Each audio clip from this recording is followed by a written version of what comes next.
Anda masih menonton Niaga Awani langsung dari ISWC 2023 di Hotel Mandarin Oriental Kuala Lumpur. Saya dan juga rakan tugas Haris Syarif Hasnan. Dua orang nak kita interview. Tadi yang kedua tu kira tak kira lah tu rakan tugas lah. Tapi penting nak cakap pasal apa yang Ibrahim sebutkan tu.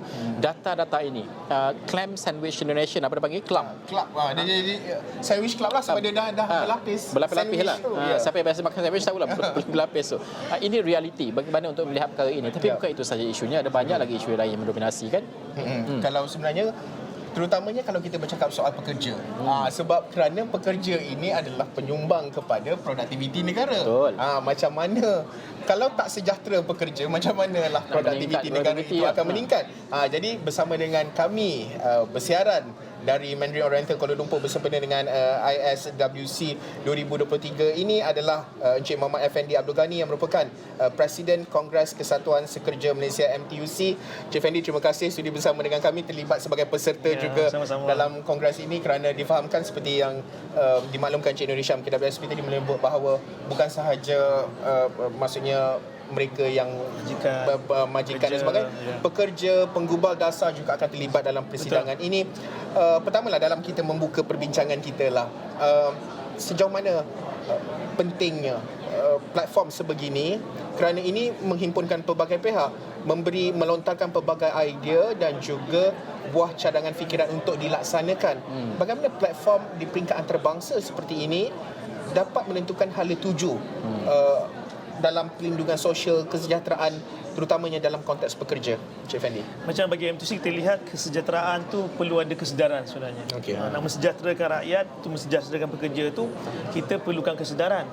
Maknanya dalam negara kita mungkin kesedaran kurang kan. Kalau kita tadi ucap pertama daripada CEO KWSP menyebutkan bahawa coverage untuk orang yang sedar tentang social protection very low dalam negara kita. Jadi adanya International Social Wellbeing Conference ni saya nampak satu perkara yang boleh membuka ruang lah kan, membuka ruang dari kesedaran kepada semua pegawai pekerja dalam negara kita dan juga kepada kemajikan dan juga kepada kerajaan. Sebab ni tiga badan ni penting, majikan, kerajaan dan pekerja. Tiga-tiga ni mesti sedar untuk bagaimana untuk kita terapkan tentang kesedaran kesejahteraan pekerja dalam negara kita. Itu sangat penting. Kesedaran ni memanglah ini usaha berterusan kita, tapi pada masa yang sama kita juga mahu menjadikan itu satu benda yang contohnya dari aspek caruman sebagai contoh. Kalau kita cakap pasal segi ekonomi je, ini adalah sukarela. Bagaimana ini mungkin boleh diwajibkan? Yalah, itu dasar yang kita mahukan. Tapi bukan itu saja masalahnya, banyak lagi perkara. Informal sector dan sebagainya ni, kita nak mereka tahu bahawa pentingnya perkara ini dan ini ada cara yang mudah. KWSB ke contoh, ini paling mudah sekali. Ada banyak lagi option atau pilihan yang lain. Bagaimana ini digerakkan bersekali dengan dasar kita, kemahuan politik itu ada, tapi bagaimana untuk kita melihat ini boleh dilipat gandakan lagi bergerak ke hadapan? Kesedaran yang saya lihat dari segi kesejahteraan ini melibatkan banyak konsep. Pertama, kita lihat dari segi pendapatan kita, pendapatan pekerja lah. Itu pun kesedaran untuk dari segi kesejahteraan juga kan. Kalau tak ada duit tak sejahtera juga. Yang kedua, dari segi kita punya social protection, social protection dalam negara kita. Yang ketiga tentang retirement. Jadi tentang retirement, tentang persaraan kita. Jadi tiga elemen ni dari segi pendapatan, maknanya untuk bekerja, dari segi pekerja punya, dari segi social protection yang ada dalam negara kita. Yang ketiga, bagaimana untuk mereka menghadapi fasa-fasa persaraan nanti, sebab kita, negara kita kan dalam menuju arah ke aging populations kan. Jadi bagaimana untuk kita menyediakan pekerja dalam negara kita dalam tiga fasa tersebut. Jadi bagi saya dari segi kesejahteraan tu inilah dia. Sebab kalau kita lihat hari ini cerita tentang kesejahteraan, sebab mengapa kita nakkan contoh macam gaji kan. Gaji bila ada gaji minima kan. Lepas ni nak gaji progresif pula. Betul. Kan. Nak laksanakan gaji minima pun susah juga. Macam mana? Baru-baru ni 1 Julai adalah gaji minima dilaksanakan untuk yang SME di bawah ke bawah kan. Itu pun kesejahteraan juga. Betul. Sebab hari ini kita lihat dalam negara kita sebelum 1 Julai itu ada 2 gaji dalam negara kita. Jadi macam mana nak mensejahterakan pekerja atau mensejahterakan rakyat khasnya lah kan. Itu saya nampak indah pentingnya segi kesedaran, dan inilah pentingnya segi konsep sejahtera tu inline juga dengan kita punya Malaysia Madani kan. Kesejahteraan tu itu yang penting bagi saya lah. Encik Effendi menyebut berkenaan dengan kesejahteraan juga seiring dengan conference sebegini, persidangan sebegini. Mungkin apa yang cuba untuk diketengahkan oleh MTUC dalam platform antarabangsa sebegini? Apa bentuk perjuangan dan juga apa yang boleh yang doable, yang boleh dilaksanakan, low hanging fruits, low hanging fruits yang boleh dilaksanakan mungkin dalam tempoh sederhana, tempoh pendek, sederhana dan juga dalam jangka masa yang panjang. Bagi saya World Change International Forum ni lebih kepada untuk sharing information kan, sharing knowledge Best macam practices, mana yang dibuat dua negara macam ini. Kita pakar-pakar bagi taklimat ataupun bagi presentation tentang bagaimana perancangan dibuat di luar kan. Bagi kita kena ada dari segi yalah, kita nak habis lagi 6 bulan lah lagi, nak habis kan lebih kurang 6 bulan lagi nak habis 2023. So kalau kita lihat perancangan Malaysia ke-12 pun menyatakan bahawa pendapatan isi rumah 10,000 by 2025. Saya rasa agak mustahil kan. Jadi macam saya juga dah ada perancangan jangka masa pendek dan panjang. Macam dari segi peringkat EPF, saya rasa mereka kena ada juga perancangan jangka masa pendek. Dan juga panjang. Panjang untuk mereka bersara kan, untuk pekerja-pekerja bersara. Tapi yang pendeknya sekiranya berlaku macam krisis. Macam kita tadi krisis dari segi pandemik kan, kita lihat kesihatan pengeluaran 1.45 bilion untuk dikeluarkan daripada simpanan tu. Jadi macam mana kita nak buat? Sebab MTC kita kata pada EPF, pada kerajaan, kena create by EPF, kena create satu tabung lagi. Mungkin tabung bencana di bawah EPF. Sebab EPF ni satu organisasi yang terbaik dalam negara kita yang boleh invest. Mungkin kerajaan pernah bagi 1 bilion dalam kedai SP kepada semua bercarut, tapi RM500 tu kita akan dapat masa bersara nanti kan. Mungkin kerajaan kena inject dalam bajet yang akan datang bagaimana short term untuk kita lihat satu dana yang boleh kita create. Mungkin tabung yang ketiga.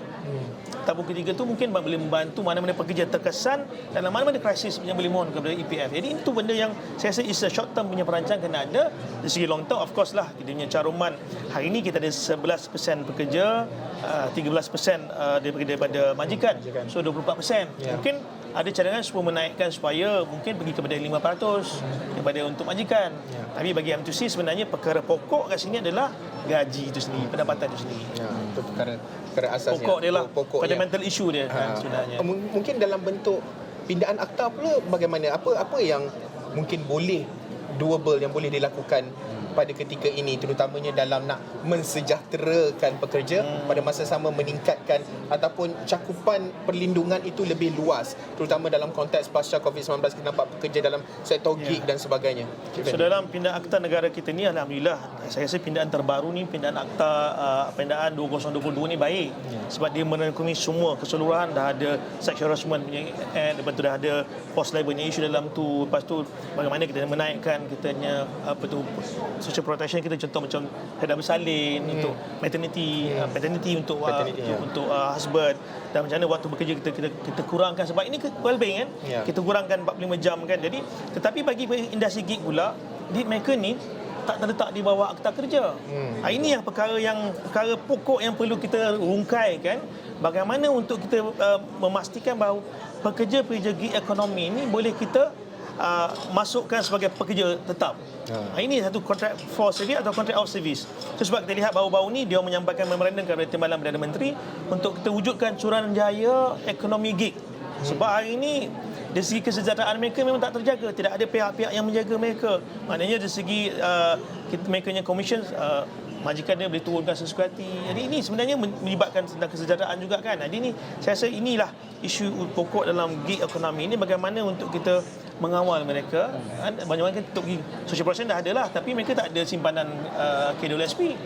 Ini perkara-perkara pokok yang kita lihat bagaimana untuk menjadikan mereka sebagai pekerja tetap dalam negara kita. Kita ingin melihat juga aspek keadilan, kerana kalau kita bercakap soal gaji progresif ke, gaji minimum ke, ataupun apa sahaja gaji pembaruan dan sebagainya kita ingin laksanakan, kalau kita tanya ke majikan, tak setujulah biasa ni. Kalau kita tanya ke orang ramai pekerja dan sebagainya, mereka nak gaji yang tinggi. Dan inilah bagaimana seninya untuk strike a balance. Bukan mudah. Menteri Ekonomi Rafizi Ramli juga sebut pasal strike a balance ini. Ini adalah diplomasi ataupun bagaimana rundingan itu harus berlangsung, dan pada masa sama dasar itu juga tidak terlampau menekan kedua-dua pihak. Adakah kita on the right track dalam aspek ini untuk memastikan kedua-dua pihak itu terbela pada masa sama? Isu yang berpanjangan ini bukan isu baru dah, pasal gaji ini lama boleh dicapai.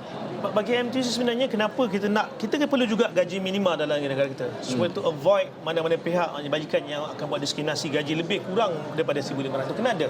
Tetapi dari segi long term pula, bagaimana untuk kita meraihkan ataupun nilaikan atau memberi pendapatan gaji yang lebih kepada mereka yang ada pengalaman, mereka yang ada kemahiran, mereka yang ada kelayakan. Sebab hari ini kita lihat ramai adik-adik kita yang keluar graduation yang keluar daripada belajar atau dah dapat diploma atau degree itu, tetapi mereka dapat gaji minima.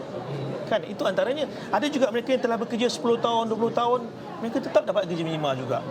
So ini perkara yang perlu kita rungkaikan, sebab dari segi macam saya kata tadi, gaji progresif ni memanglah satu benda yang baru yang untuk kita laksanakan, tetapi lebih kepada untuk kita menilai kan kepada kemahiran, kelaikan dan juga dia punya pengalaman. So hari ini pekerja yang mungkin dia tak ada kemahiran, mungkin dia tak ada kelaikan, tetapi dia ada pengalaman. Bagaimana kita untuk meraihkan mereka? Bagaimana untuk kita bagi mereka gaji yang orang sesuai ataupun yang setimpal dengan pengalaman dia. Sama juga adik-adik kita keluar diploma atau degree. Ada juga komplain dapat 1,500 je. Padahal 1,500 tu untuk pekerja biasa kan. Ini perlunya ada saya rasa gaji progresif ni, dan kita hari ni ada TVET. So ramai yang menganggap TVET tu sebagai tempat yang nombor 2, pilihan yang kedua kan. Padahal saya rasa juga inilah masanya mana-mana pekerja untuk meningkatkan kemahiran, reskilling, upskilling mereka, mereka perlu lalu kat TVET. Maknanya lepas mereka keluar TVET tu, masuklah gaji progresif. Maknanya mereka dah ada kemahiran, dah ada pengalaman, dan pengalaman dan juga dia punya kelaikan tu kalau kita combine kan, mestilah gaji mereka yang timpal dengan apa yang mereka ada. Itu yang saya nampak lebih adil, sebab adilnya kepada majikan kerana dia boleh membuat satu prestasi kerja yang baik kan, produktiviti meningkat. Adil bagi kerajaan kerana apabila produktiviti meningkat, secara langsung dia boleh menjana ekonomi negara. Jadi bila pekerja-pekerja ada duit lebih ni kan, bolehlah dia kuasa membeli tu tinggilah. Tak adalah yang mencari kerja jatuh. Jadi ini to balance all the things now. Macam contoh pekerja-pekerja dalam SME, orang dapat gaji 1,500, RM300 difference kan. RM300 difference tu adalah satu kuasa membeli. Cuma saya sekarang ni bimbang dengan bila mana Menteri Ekonomi sebut melibatkan inflasi. Ini saya tak nampak macam mana kita meningkatkan. Sebab kan sedangkan bila adanya gaji yang progresif atau gaji minimum atau tu yang boleh ada kuasa membeli untuk pekerja, maka itu dia boleh meningkatkan dari segi ekonomi negara. Kalau kan kita masuk topik inflasi ni memang tak habis. Konferensi dah habis tu kita belum habis lagi. Okey, tadi cara Cik Effendi terangkan itu apa nak kita laksanakan macam mudah je kita dengar. Betul. Kita dengar macam mudah, tapi mestilah ada hurdle, ada cabaran dia. Apa antara cabaran dia sebenarnya yang menghambat usaha ini sebenarnya? Di mana? Sebenarnya bagi M2C sebenarnya kita nak perlukan banyak engagement. Kerajaan, majikan, pekerja kita kena duduk. Kita kena ada smart partnership satu. Kita kena ada win-win situation. Then we need to find the solution, the best solution untuk negara. Bukan untuk M2C, bukan untuk pekerja, bukan untuk majikan, kan, bukan untuk ABF, bukan untuk kerajaan, tapi untuk semua pihak. Maknanya will benefit to everyone. So itu saya nampak yang menghambat kita sekarang ni sebenarnya kurangnya kesedaran kan, bagaimana untuk mensejahtera. Sebab bila mensejahterakan rakyat itu secara langsung ia mensejahterakan pekerja. Bila pekerja dalam negara kita sejahtera, orang kata happy apa semua, dia akan diterjemahkan dalam bentuk productivity. Ini saya lihat yang menghambat kita adalah lebih kepada kesedaran ataupun engagement kita.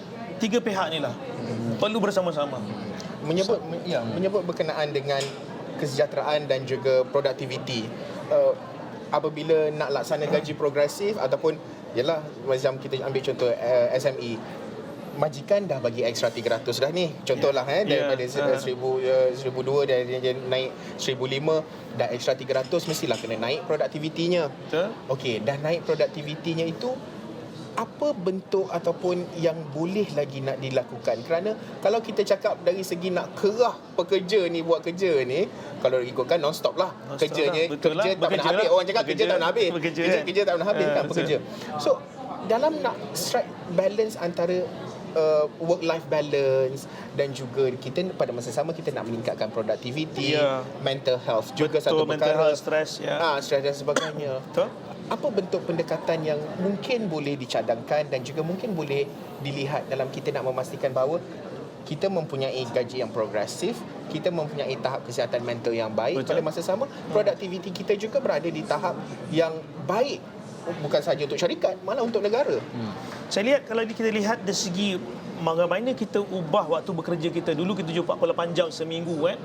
Sekarang ni kita kerja 45 jam seminggu. Itu antara dari segi well-being juga, dari segi kesejahteraan juga. Kerana dari segi mental stress, kerja dapat rehat lebih sikit rehatnya, dia akan terjemahkan dari segi productivity dan dari segi semangat. Dan kita lihat kalau kita lihat dari segi international level organisation pula, mereka punya waktu bekerja cadangan mereka adalah 40 jam. Itu sebab M2C kita konsisten, kita nak 40 jam. Tapi kita faham mungkin negara kita terkejut negara majikan ASEAN ni tu tak majikan mungkin tak sedia sebab dia kata bila adanya gaji 4 jam ni atau 45 jam ni atau 40 jam ni akan reducekan kerja produktiviti. Tetapi bagi kita pula, bagi pekerja pula, kalau kita bekerja dalam masa yang panjang, satu hari kerja sampai 12 jam, 13 jam, adakah ia boleh meningkatkan produktiviti? Itu sebab kemarin negara barat dia kerja 40 jam seminggu. Kalau tolak waktu rehat mereka 5 jam dah 35 jam je bekerja. Kerja 40 jam, bekerja 35 jam. Bermakna dari segi mereka punya mental stress kan, dari segi produktivitas saya nampak is proven di negara barat, di Jepun semua mungkin is proven dekat sana. Cuma negara kita mungkin boleh pergi 48, pergilah 45 dulu. Lepas tu kita pergi next stage, kita pergi 40 pula. So macam mana? So itu saya nampak itu dari segi mental stress lah, stress. Dan apabila kita fresh, ini pandangan segi sudut pekerja lah, bila kita fresh, bila kita bekerja, so saya lihat produktiviti boleh boleh naik. Tapi kalau kita kerja 13 jam, 14 jam satu hari, saya rasa banyak lagi awal 5 jam tu je. Baki lagi beberapa jam tu. Kalau Syed Effendi nak buat 40 jam tu 9.30 dah habis. Yang kawan ni bukan 10 pagi dah habis. 9.30 dah habis. Tapi apa yang Syed Effendi sebutkan tadi, pelaksanaannya tu penting sebab kadang-kadang orang kata tak boleh paint with one brush lah. Betul. Adakah kita boleh mulakan atau melihat kepada industri tertentu juga tertentu dahulu pelaksanaannya sebelum kita melihat industri lain yang boleh dikembangkan? Kerana ada industri yang memang tidak boleh melaksanakan perkara tersebut. Bagaimana ini boleh diperhatikan? Itu saya kata engagement, kesedaran dari segi majikan perlu juga, juga. Sebab bagi saya tahu macam kerja minima tu, nak buat dari segi SME 5 orang ke bawah tak boleh angkut je. Tapi it's proven sekarang bagi kita lah. So banyak benda yang kita lihat, kita kena by stage lah. By stage. Mungkin the multinational macam gaji minima. Betul. 1,500. Kalau company macam PMX kata, kalau company besar-besar yang untungnya billion and trillion, yang MNC apa takkan tak boleh bagi lebih daripada 1,500. Mungkin SME ni yang 5 orang ke bawah bagi 1,500. Tapi yang lain lihat bagaimana bila dalam bajet 2023 kerajaan kata kita nak SMW bagi kepada pekerja-pekerja di peladangan 3,500. It's very high punya tu kan. Jadi saya lihat dengan ada yang ini dengan dari segi intensiti kerajaan juga, dari segi well-being juga dapat membantu pekerja dalam negara kita dan mengurangkan kebergantungan kita pada pekerja asing. Saya nak tanya juga pendapat Encik Effendi sebab sekarang ni apabila cabaran ekonomi berlaku, banyak syarikat menyemak semula perks mereka, apa yang mereka berikan. Kerana mungkin mereka melihat bukan hanya gaji yang diberikan, tapi keseluruhan insurans, kesihatan yang diberikan kepada pekerja, perkara-perkara lain lah, all these allowances yang wujud sebagai contoh. Banyak company ataupun syarikat yang sudah mula melihat semakan semula. Kalau sebelum ini insurans mungkin sepenuhnya ditanggung, kali ini mungkin kongsi-kongsi. Ada ini antara yang dilaksanakan mungkin. Bagaimana ini bergerak ke hadapan pada pandangan Encik Effendi sendiri, sustainable atau tidak dalam konteks kesejahteraan pekerja itu sendiri? Kerana syarikat pun berdepan cabaran sebagai contoh pada pandangan mereka dalam usaha recovery mereka. Bagaimana ini boleh di strike a balance lagi lah? Saya lihat kalau dari segi macam contoh ada insentif dibagi oleh majikan dengan allowance, mungkin ada yang telah mula mengurangkan. Bagi saya tidak adil lah sebab bagi saya macam MTC pula bagi kita sebenarnya 1,000 gaji minimum kita buat ni sebenarnya lebih untuk encourage pekerja untuk bekerja lagi, mengurangkan dan membantu kerajaan mengurangkan kebergantungan kita kepada pekerja asing, mengurangkan kita punya kadar pengangguran dalam negara kita. That one is under contribution juga kepada majikan. Itu saya tadi majikan, kerajaan, majikan dan pekerja kita ni kesepakat. Ini ni to find a right solution antara untuk semua lah sebab pekerja itu adalah aset mereka.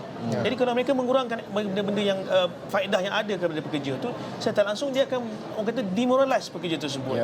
Kan, jadi bagi MTUC, why not? Sebab itu encourage satu galakan. Dan saya lihat dari segi orang kata benefit yang dibagi kepada pekerja itu satu motivasi kepada pekerja. Jadi itulah bezanya pekerja tempatan dan pekerja asing. Kita lihat. Jadi hari ini itulah cabaran dia. Bagi MTUC lah saya lihat sepatutnya majikan kena menganggap pekerja ini adalah satu aset jangka masa panjang mereka. Mereka punya investment. So investment yang ada adalah pekerja. Of course ROI dia adalah productivity, prestasi. Ini yang saya lihat bagaimana yang boleh membantu pihak majikan. Itu juga majikan ini kata tentang pengisian pekerja susah nak ambil kerja tempatan. Inilah dia insentif yang dia dibagi. Naik minat pergi tempatan untuk bekerja kan. Dan kita ada kebayaran tinggi yang akan keluar negara untuk bekerja. Ramai orang kita keluar ke negara untuk bekerja. Betul tak? Isu brain drain ni lama kita bincang. Betul. Dan mismatch dalam negara kita makin lama makin naik. Jadi yang mismatch ni dia akan keluar negara. Jadi kita bila keluar negara, kita kehilangan pekerja-pekerja yang berkemahiran tinggi. Kan? Ini saya nampak, inilah saya rasa kesedaran yang ada juga pada majikan, bagaimana untuk melihat pekerja itu sebagai aset, satu investment mereka jangka masa panjang, dan maka itu dia boleh, orang kata, boleh meningkatkan produktiviti dan juga ekonomi sebuah syarikat itulah. Berbaki lebih kurang dalam 2-3 minit perbincangan kita ini, Cik Fendi. Mungkin kalau bercakap soal platform persidangan antarabangsa seperti ini, what you look forward, maksudnya di peringkat MTUC apa yang nak digarap dari persidangan ini, dan juga dalam bentuk harapannya, terutama dalam bentuk pelaksanaan penggubalan dasar, pindaan kepada akta, ataupun pertamanya apa yang boleh kita garap dari sini, dan kedua adalah dari segi pelaksanaan. Saya lihat dari segi International Social Wellbeing Conference ni bagus dia adakan. Kalau bagi MTUC lah, kalau dia adakan setiap tahun pun bagus juga, sebab is the knowledge sharing. So macam sebab mana dinamiknya dia bagaimana dia mereka lakukan. Sebab mungkin negara kita, mungkin ada majikan kita tak boleh buat, tapi di luar negara majikan boleh buat. Mungkin ini satu sharing benda yang baik, bukan saja untuk kita bersama untuk pekerja, tetapi untuk majikan juga kerajaan. So bagaimana untuk kita rancangkan macam sebut tadi kan, yang short term dengan long term. So dengan adanya conference ini, saya lihat dia ada satu sharing yang baik. Macam tadi kita dengar bagaimana mereka, Dr. Syed Amir dah bagi banyak clue tadi kita kan, bagaimana untuk meningkatkan social protection negara kita yang masih rendah lagi kan. Bagaimana untuk kita ubah mindset pekerja dalam negara kita, bukan saja mindset pekerja, mindset majikan kena ubah juga. Jadi adanya international wellbeing ni, saya bagi satu garis panduan kepada majikan, kerajaan juga pekerja dalam negara kita, bagaimana untuk kita mensejahterakan rakyat secara langsung, khususnya mensejahterakan pekerja. Itu saya nampaklah baiknya. Dan pelaksanaan untuk masa akan datang, maksudnya dalam penggubalan dasar ataupun akta yang baru? Ya, saya juga guideline kepada itu. Saya satu guideline, satu garis panduan kepada kita. Saya pegang macam contoh kita ada ILO, International Labour Organization, itu dah guideline kita. Macam untuk bagaimana untuk inline dengan Convention 98. Kita ada hadis 98 adalah convention tentang collective bargaining agreement. Bagaimana untuk inline dengan hari ini kita MTUC kita tengah perjuangkan bagaimana kerajaan majikan untuk inline dengan Convention 87, kebebasan untuk berpersatuan. Ini pun ada juga, inilah kita perlunya ada international conference macam ni. It's a benchmark kepada kita, kepada negara-negara yang telah melaksanakan di luar sana. Okey. Itu kita bincangkan juga dengan Cik Isham tadi pada awal tadi. Kita boleh pelajari, mereka juga boleh pelajari dari kita kan. Ini biasalah untuk pemilihan masa depan. Itu adalah penting sekali. Maksudnya adalah hasilnya setidaknya untuk dibuatkan di peringkat dasar, sama di peringkat institusi, agensi tersebut, dan di peringkat dasar, di peringkat kerajaan berbuat dasar sendiri.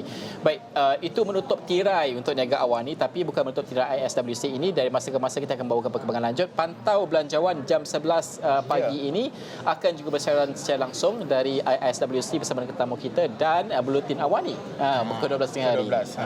Dan sudah tentu sebenarnya ini merupakan satu platform yang cukup baik, seperti yang Cik Fendi sebutkan tadi, untuk kita belajar, mencari benchmark dan juga best practices di luar sana, negara-negara yang telah pun melaksanakan perkara yang terutamanya dalam meningkatkan kesejahteraan, pelindungan sosial, pelbagai perkara. Bukan sahaja kita cakap soal gaji, tetapi kesihatan mental dalam konteks termasuklah juga tadi kita cakap juga sandwich generation. Banyak perkara-perkara yang semuanya berkait dengan kesejahteraan sosial. Dan persidangan 2 hari ini, esok adalah boleh dikatakan kemuncaknya. Perdana Menteri Datuk Seri Anwar Ibrahim akan hadir di persidangan di Hotel Mandarin Oriental Kuala Lumpur ini.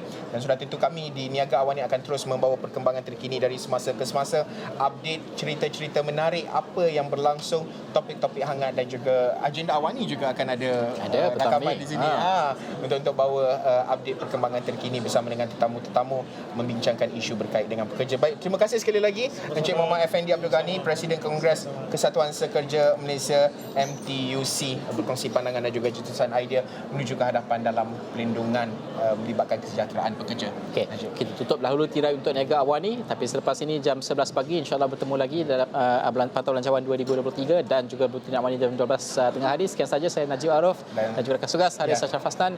Assalamualaikum warahmatullahi wabarakatuh.